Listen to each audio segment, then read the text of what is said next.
Hello दोस्तों, welcome to my YouTube channel. दोस्तों आज इस वीडियो में हम सीखने वाले हैं कि शील्ड के शेप में हम लेटर मार्क का लोगो किस तरह से क्रिएट कर सकते हैं। अल्फ़ाबेट कुछ भी हो सकते हैं। अभी मैंने जस्ट ट्रायल पर्पज से ABC ले लिया है। आप XYZ कुछ भी लेटर्स हो सकते हैं। तो दोस्तों शील्ड शेप में हम कितने ही लेटर्स का लोगो क्रिएट कर सकते हैं। यूजुअली 2 या 3 लेटर्स ही होते हैं, इसलिए मैंने मैक्सिमम जो 3 लेटर्स होते हैं उनका एग्जाम्पल लिया है। अगर इससे ज़्यादा भी लेटर है तो उसको भी हम सेम प्रोसेस से क्रिएट कर सकते हैं। और इसी तरह के 2 वीडियोस ऑलरेडी हम लोग और क्रिएट कर चुके हैं, जिसमें हमने सर्कल शेप में लोगो डिज़ाइन करना सीखा था और हेक्सागोनल शेप में लोगो डिज़ाइन करना सीखा था। तो वो वीडियो अगर आपने नहीं वॉच किए हैं तो उनका भी डिस्क्रिप्शन में आपको लिंक मिल जाएगा, तो आप वो भी देख सकते हैं। तो चलिए दोस्तों चलते हैं सीधे इलस्ट्रेटर में और देखते हैं प्रोसेस स्टेप बाय स्टेप। तो यहाँ आप देखोगे कि मैंने इलस्ट्रेटर ऑलरेडी ओपन करके रखा हुआ है। तो सबसे पहले हमें जो करना है वो हमें क्या करना है, हमें यहाँ ABC लेटर्स आप देख रहे हो, तो इसके हमको वर्टिकल और हॉरिजॉन्टल काउंट करने हैं, यानी कि हमें कितने लाइंस क्रिएट करने हैं हमें वो काउंट करना है। तो अगर वर्टिकल की हम बात करें तो A को क्रिएट करने के लिए हमें 2 और 2 4 वर्टिकल चाहिए। B को भी क्रिएट करने के लिए सेम 2 और 2 4 वर्टिकल चाहिए। एंड C को अगेन क्रिएट करने के लिए 2 और 2 4 वर्टिकल चाहिए। टोटल हमारे जो वर्टिकल वाले लाइन्स जो काउंट है वो हमारे हो गए 12। देन सिमिलरली हॉरिजॉन्टल में हमें कितने लाइंस चाहिए, तो 2 लाइंस हमें ऊपर का टॉप क्रिएट करने के लिए चाहिए, तो 2 हमें सेंटर का हॉरिजॉन्टल पार्ट क्रिएट करने के लिए चाहिए। देन 2 हमें बॉटम का हॉरिजॉन्टल पार्ट क्रिएट करने के लिए चाहिए। तो इस तरह से हमें 6 लाइंस जो चाहिए वो हॉरिजॉन्टल चाहिए और 12 लाइन जो चाहिए वो वर्टिकल चाहिए। ये हमारा बेसिक मैथ्स यहाँ पे हो गया। देन हम यहाँ पे क्या करेंगे, शील्ड का शेप क्रिएट करेंगे। तो ये मैंने ऑलरेडी शील्ड का शेप और ग्रिड यहाँ पे क्रिएट की हुई, कैसे की हुई है वो मैं आपको यहाँ बता देता हूँ। तो सबसे पहले हमें एक स्क्वायर लेना है। देन हम लेंगे एक सर्कल, ये मैंने लिया सर्कल। अब दोनों को पहले हमें अलाइन कर लेना है, मतलब कि हमारा विड्थ इक्वल हो। तो अगर हम इसको मेजरमेंट करके कर लें तो यहाँ पे अगर मैं इसको विड्थ इसकी मैंने 200 पिक्सल ली है, तो सिमिलरली मैं सर्कल को भी 200 पिक्सल कर लूँगा। देन इसको सेंटर से मैं इसके बॉटम से अलाइन करूँगा। ये इन दोनों को मैं इनका फिल नन कर लेते हैं ताकि आपको विजिबली दिखे कि क्या हो रहा है ना। तो अब हमारे सामने इसको जूम कर लेते हैं। देन आप यहाँ पे देखोगे कि मैंने इसको सेंटर से अलाइन किया है ना। इसका जो सर्कल का सेंटर और अपने स्क्वायर का बॉटम दोनों को हमने अलाइन कर लिया।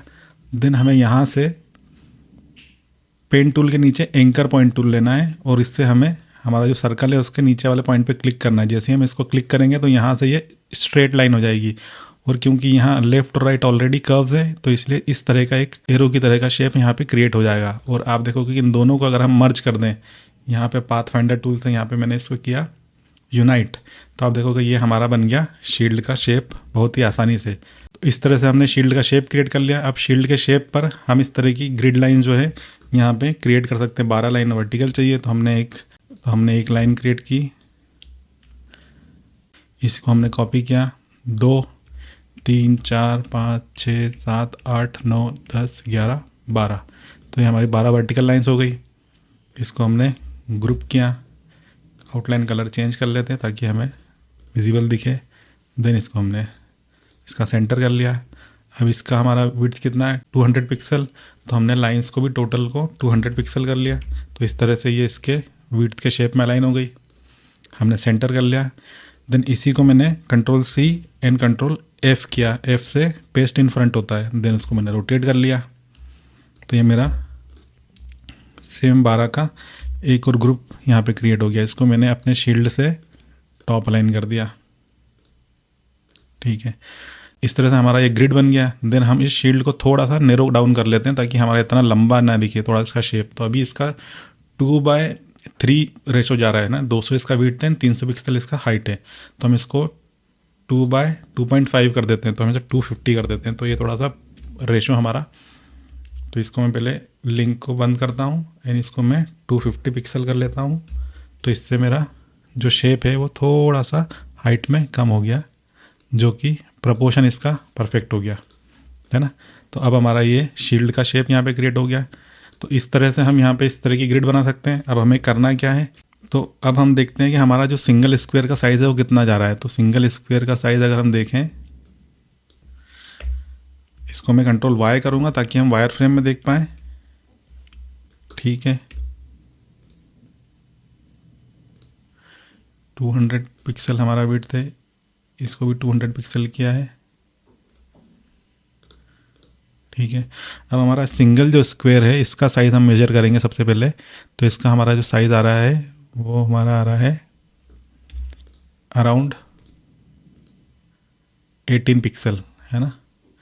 तो हमें क्या करना है, एक 18 पिक्सल का हम इसका ऑफसेट क्रिएट करेंगे। तो जो हमारा ये वाला शेप है शील्ड वाला आउटलाइन, इस पर मैं क्या करूँगा, ऑफसेट पार्ट पे क्लिक किया मैंने और यहाँ पे मैं कर दूंगा -18 पिक्सल। तो -18 करेंगे तो ये हमारा इनसाइड में एक ऑफसेट पाथ यहाँ पे क्रिएट हो गया है। ये ऑफसेट पाथ हमें हेल्प करेगा इसकी बाउंड्री लाइन से हमारे शेप को क्रिएट करने में। अब यहाँ पे हमें क्या करना है, सारे ग्रिड एंड शेप को सिलेक्ट करना है। देन हमें यहाँ चूज़ करना है शेप बिल्डर टूल, और शेप बिल्डर टूल को सिलेक्ट करके यहाँ पे हम कलर चूज़ कर लेते हैं ताकि हमें दिखे वहाँ पे जो भी शेप क्रिएट हो रहा है। देन हम अब यहाँ पे क्रिएट करेंगे हमारा अल्फ़ाबेट। तो सबसे पहले हम ए क्रिएट करते हैं, तो हमने एक वर्टिकल क्रिएट किया है ना। देन इसको हॉरिजॉन्टल यहाँ तक, देन इसको फिर नीचे यहाँ तक लेकर आए, तो ये हमारा एक क्रिएट हो गया। देन हमने सेकंड क्रिएट किया, इसको फिर नीचे तक कंटिन्यू किया, इसको कंटिन्यू किया। अब मुझे क्रिएट करना है सी, इसको पूरा नीचे तक लेकर आए हम वर्टिकल। देन हॉरिजॉन्टली हम इसको यहाँ तक लेकर आए, और इसमें भी 2 लेटर यहाँ पे मैंने 2 ग्रिड कंप्लीट की, यहाँ भी मैंने 2 ग्रिड कंप्लीट की। अब इसका सेंटर क्रिएट करना है, तो यहाँ पे ये क्रिएट किया मैंने बी का, और ये मैंने क्रिएट किया ए का। तो ए बी सी इस तरह से हमारे इनिशियली 3 लेटर क्रिएट हो गए। हम चाहें तो इसको थोड़ा सा और एक ग्रिड यहाँ से बढ़ा सकते हैं, एक ग्रिड यहाँ से आगे बढ़ा सकते हैं, ताकि ये पूरा हमारा सी विजिबल दिखे। तो आप देखोगे कि यहाँ पे ये हमारा बड़ी आसानी से ए बी सी अल्फ़ाबेट का हमारे शील्ड के शेप में लोगो क्रिएट हो गया। अब हमें कुछ नहीं करना है, पूरे को सिलेक्ट करना है और अनग्रुप कर लेना है ना। तो अनग्रुप के लिए हम कंट्रोल शिफ्ट जी प्रेस करेंगे कीबोर्ड पे, तो ये हमारा अनग्रुप हो गया। तो यहाँ आप देखोगे आप, तो अब यहाँ पे हम तीनों को सिलेक्ट करके और अलग से ले जा सकते हैं। देन हम इसको डिलीट कर देंगे। तो अब हमारा ये बेसिक ABC का लोगो तो क्रिएट हो गया। इसका स्ट्रोक मैं रन कर देता हूँ। ठीक है, अब इसका आउटसाइड का हमको क्रिएट करना है, तो हम इसको क्या करेंगे, इसी शेप का एक तो इसका हाइट हमने कैलकुलेट किया था, वो था 18 पिक्सल।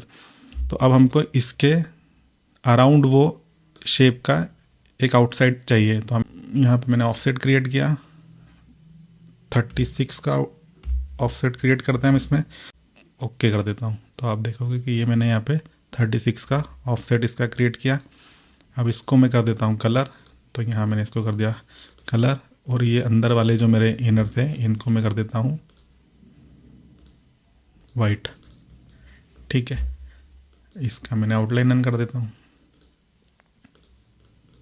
ठीक है, तो इस तरह से आप देखोगे कि ये हमने हमारा शील्ड में जो हमें लेटर मार्क क्रिएट करना था वो हमने क्रिएट कर लिया है।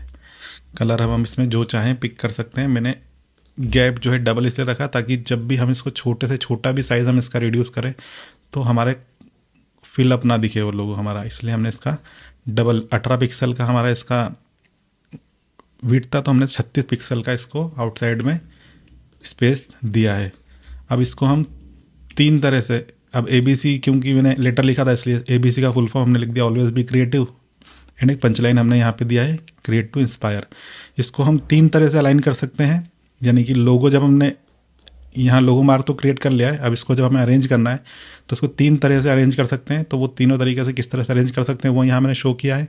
आप लेफ्ट लाइन भी रख सकते हैं। जब हम लेफ्ट लाइन रख रहे हैं तो इस केस में क्या होगा, हमारा लोगो मार्क जो है वो लेफ्ट में रहेगा और नेम और पंच लाइन जो है उसके साथ में लेफ्ट अलाइन इस तरह से अरेंज होगा। हम राइट अलाइन अगर रखते हैं तो हमारा जो लेटर मार्क है वो राइट में होगा, और जो हमारा नाम है इन पंच लाइन है वो इस तरह से राइट अलाइन अरेंज होगा।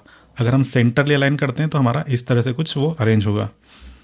और इस तरह से जब आप अरेंज करते हो तो जो बेसिक चीज़ का आपको ध्यान रखना है वो आपको ध्यान रखना है कि आपको इसको प्रोपोर्शनेटली ही साइजिंग रखना है। इसको किस तरह से समझते हैं वो मैं आपको दिखाता हूँ।